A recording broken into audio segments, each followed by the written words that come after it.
how to perform shoulder push-ups in 2 minutes or less. This is Blake with Kaizen Training and Nutrition.com, breaking down the shoulder push-up. This is a really good at-home or body weight variation to strengthen your shoulders. This would be working towards more strength in your overhead press or pressing motions, or something like handstand push-ups over time. That's a very difficult motion that requires a lot of mobility, stability, and strength, and so this is a good prerequisite to that to start to build some strength in our shoulders. To the average person, this might just look like a crappy push-up, but if you do it correctly, this is a really good way to overload your shoulders. What I want you to think about as we're doing this is to actively be pulling your shoulder blades down and back as you pull yourself towards the floor, and then pushing away. This isn't something that should bother your shoulders, and we're going to talk about what progression looks like over time. So how you're going to initiate this movement is you're going to start in a good push-up position, and then you're basically going to do what would be called downward dog, where you drive your hands into the floor and your butt towards the sky. Now from here, I'm going to bend my elbows, I'm going to bring my forehead right towards the floor.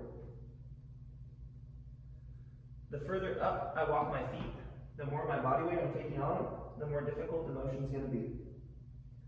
So this here, this would be easier, less of my shoulders, I'm able to use some of my chest. As I come here, less of my chest can be involved, and it's more reliant on my shoulders.